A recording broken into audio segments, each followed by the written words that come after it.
Assalamualaikum warahmatullahi wabarakatuh. Perkenalkan, nama saya Dini Afrila. Saya dari jurusan Sastra Indonesia Universitas Negeri Padang. Jadi tujuan saya membuat video kali ini adalah tentang menjelaskan unsur-unsur intrinsik dalam sebuah novel untuk tugas kuliah mata kuliah kesusastraan yang diampu oleh Ibunda Yeni Hayati SSMU. Ini novelnya, ini adalah novel Partikel karya Dewi Lestari. Ini adalah supernova keempat yang dia buat. Jadi untuk beberapa menit ke depan saya akan menjelaskan tentang unsur-unsur intrinsik yang ada di dalam novel ini. Oke, mari kita mulai. Jadi sebelum kita masuk kepada unsur-unsur intrinsik dalam novel ini, kita akan jelaskan lebih awal dulu itu adalah bagaimana sinopsis dalam novel ini. Jadi, novel ini menceritakan tentang sebuah desa di Batu Luhur, tepatnya di Bogor. Lebih tepatnya menceritakan seorang perempuan. Nah, sebelum masuk kepada seorang perempuan ini, novel ini memulainya dari seorang tokoh Firas, Aisyah, dan Zarah serta Hara. Jadi dalam satu keluarga ini dulu tuh hidup rukun dan sangat damai. Namun pada satu hari, Firas atau seorang ayah Zarah ini dia memiliki kepercayaan tentang fungi, yaitu tentang Bukit Jambul. Nah, dalam cerita ini mulai hilanglah Firas, hilang ayah Zarah.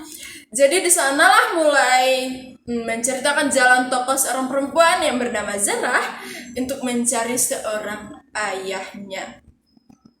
Nah, mulai di sini saat ayahnya hilang, itu Zarah mulai berkelana mencari ayahnya. Di mana sih keberadaan ayahnya sampai ke sudut dunia.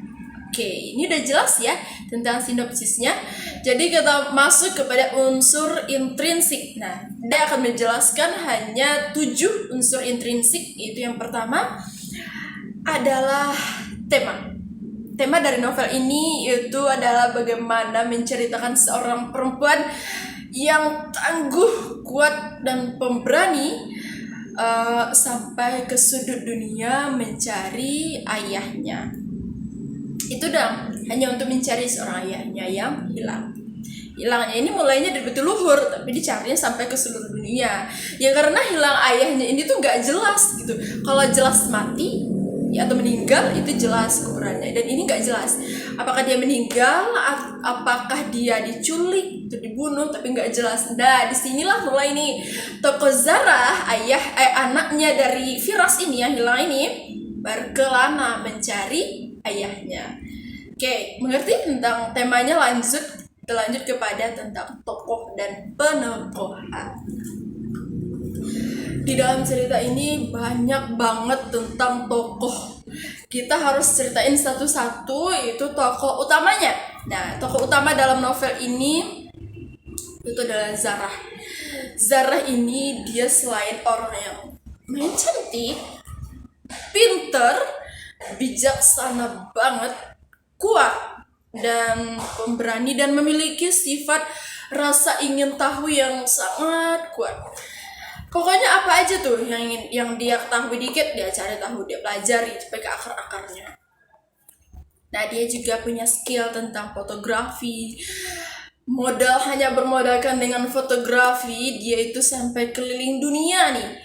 Selain dari tipe sifatnya yang tangguh, kuat, memiliki skill yang lumayan, ya dia sampai tuh ke luar negeri, keliling dunia. Keliling dunia dalam novel ini dijelaskan itu halaman 136, itu bagaimana dia sampai di London, di Bolivia, waduh banyak lagi deh tempat-tempat yang dia kunjungi. Oke, lanjut kepada tokoh Firas. Nah, tokoh Firas itu adalah ayahnya si Zarah ini. Ayahnya Zarah. Ayahnya Zarah ini orang yang pemberani pinter, rajin, kuat, pencinta alam.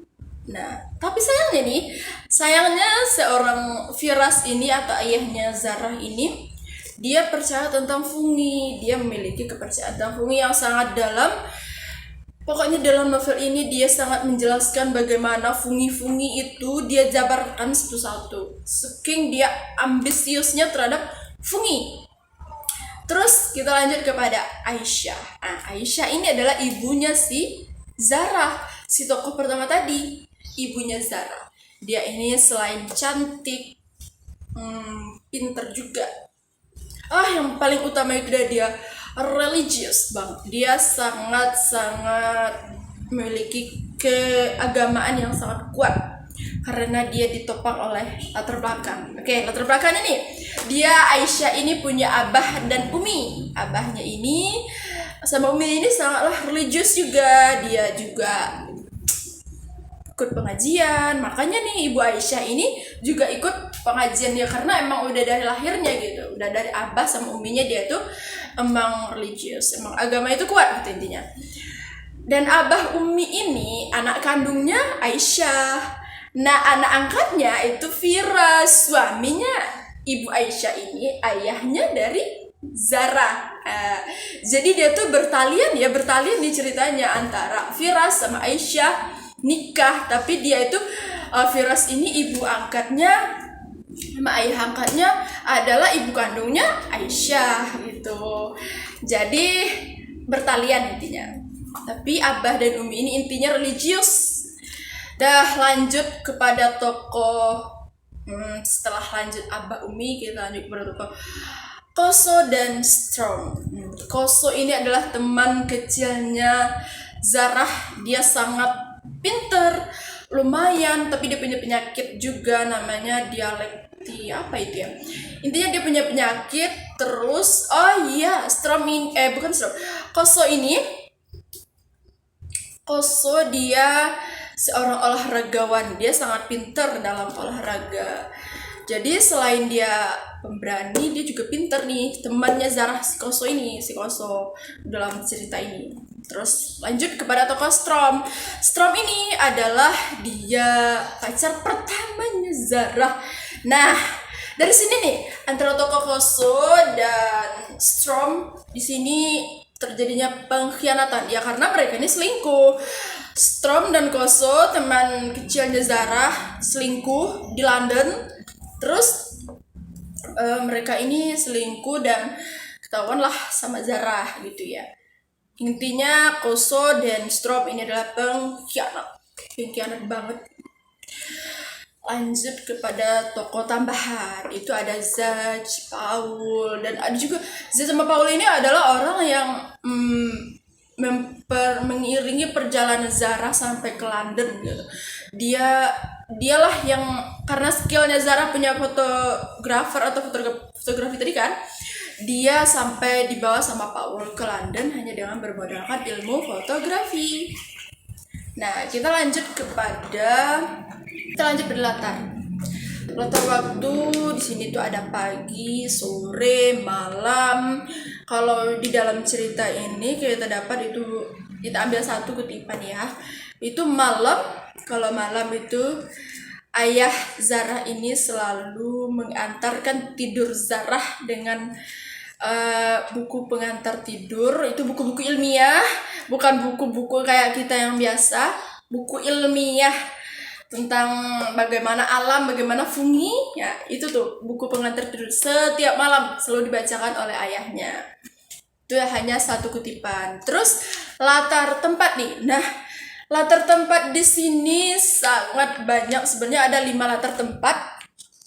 5 latar tempat yang kita dapatkan itu yang pertama tempatnya ini di Indonesia. Di Indonesia aja ada di Bogor, di Kalimantan.